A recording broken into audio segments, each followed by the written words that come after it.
Hello everyone, welcome to Orange Tactical. Today we're going to talk about which P365 you should get for concealed carry, or which one you should get first. I have pretty much every variation of the P365 here. So we'll start out up here. This is the P365 SAS. This is the ported edition. You can see there is no mag and nothing in the chamber. I have a P365 XL, no mag and nothing in the chamber. This is the Comp edition. It also happens to be a Rose edition. This is the P365 X-Macro, also a Comp edition. No mag and nothing in the chamber there. This is the P365X, no mag, nothing in the chamber. This is also a Wilson Combat edition. Or Wilson Combat, it's not the Wilson Combat edition, sorry. That's just a Wilson Combat grip on a standard P365X. We have a P365XL, no mag, and nothing in the chamber. This is the FDE NRA edition, but it's a non-comp XL. And then here we have a P365X with the shortened grip. So this is going to represent the standard P365. I don't have a standard P365. I just swap mine out.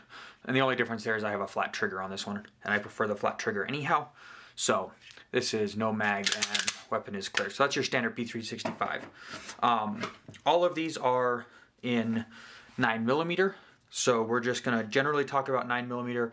You can get the P365 standard in a 380 edition, or in 380 as well, and that's going to just be a difference between the 380 and the standard. So if I'm applying anything to the 380 to the standard edition, I would assume it would apply to the 380 edition as well, if you're looking for something with a little less recoil. And I have a video on my channel already for the P365 versus the 380. So let's start off with which one should you start with.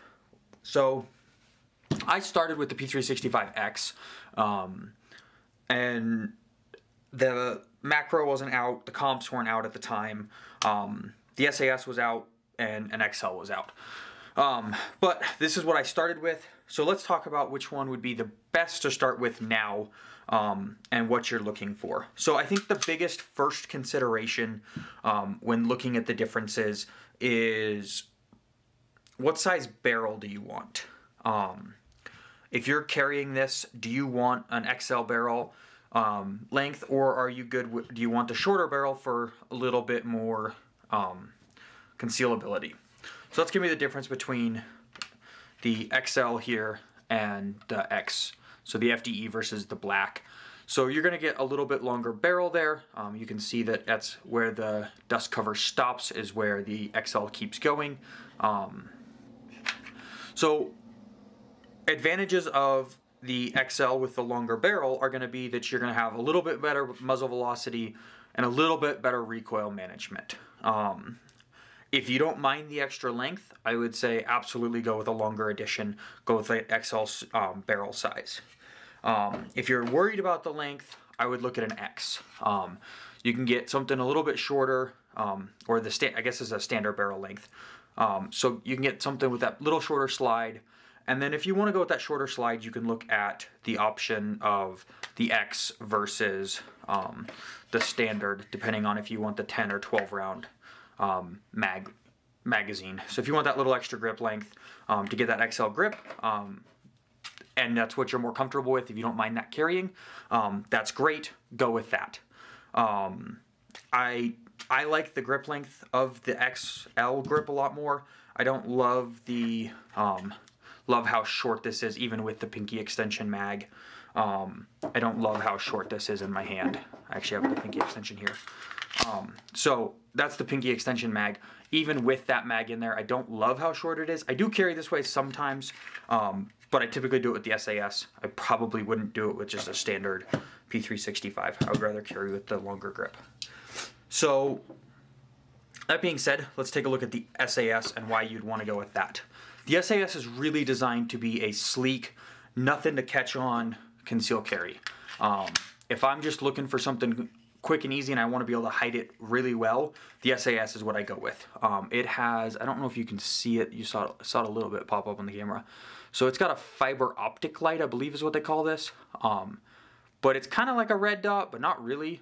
It's actually this light up, this fiber optic here, and it points back, and then that's kind of how you aim. You aim similar to a red dot, but it's in your slide, so it's completely flat. This is a great sleek option. I would pick this over a lot of other options, especially if you're wanting something for that you just don't have to worry about anything snagging. I don't carry in a pocket or ankle carry or anything like that, but this would be great for that if that's what you wanted to do.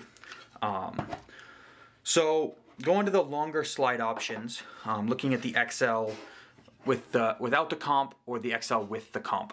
The only difference here is the comp, and I would highly recommend going with the comp.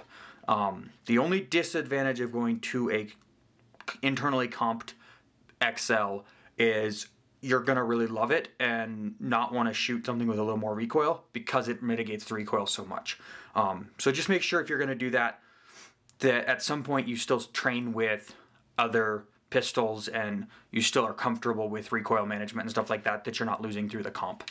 But the comp is absolutely worth it for your concealed carry scenario. So I would highly recommend going to a comp. And then the last option would be the X-Macro with the comp. And you can get this without the comp as well. But again, I highly recommend going to that comp. This gets you the 17 round mag. And it also has the XL, and then it's got a full dust jacket, and then 1913 rail, and I have a TLR7 sub on this one. So all of that being said, kind of going through the different options and where I would recommend going through that. If I were to go through this all again, what would I pick? I would probably go with an XL with a comp on it. That's where I would start. That would be the first thing I would probably get if I went back through this and was starting over on purchasing. And then from there, you don't even have to buy another gun. You can buy the XL with the comp, and if you want to go to an X-Macro, you can either just get the X-Macro mags, and they just stick out a little bit. And I actually carried on my X with the X-Macro mags for a couple years after they released those before I bought an X-Macro. So that's a great option. Or if you really want an X-Macro grip because they're a little bit wider and you like how that feels, you can also buy the X-Macro grip for like 60 or so bucks, I think. And then you don't have to buy multiple guns. So I would go with an XL and then either get your X-Macro mags or grips. That's probably where I would start if I was doing this all again. I don't really think that I had, like, I carry with the amount I carry with the short grip or the SAS is very limited. So my recommendation would be go with the XL with the comp on it, and then you can go from there and build out your accessories and how you wanna carry a little bit more from that.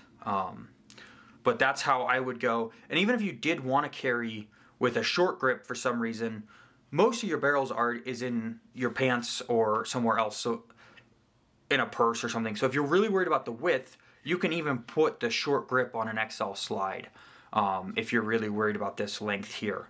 But if this length isn't going to bother you, I would absolutely go with the XL. And then it just gets you a lot more customization options starting with an XL. You don't have to repurchase anything as far as a new firearm or new slides or anything like that. Just start with this and then just swap out your lowers if you need to go to something else. So that would be my recommendation going through the P365 X or P365 family on which one you should get or how you should start. If you shoot the XL or shoot any of these and you're really worried about the recoil, I would look at the 380, but I've shot all of them. The 380 is probably my least favorite of all of them, and I think my wife would probably say the same thing when I was talking to her about it, that the 380 would be the last one she would carry out of all of these. Hence, we don't own the 380. The 380 that was on the channel is actually my mother-in-law's. But we've talked about getting one, and I just can't justify it right now. So, if you have any questions on that, leave them in the comments below. If you like this content, please subscribe to Orange Tactical, and ring the notification bell so you get notified when I post new videos. Thanks for watching. Have a great day.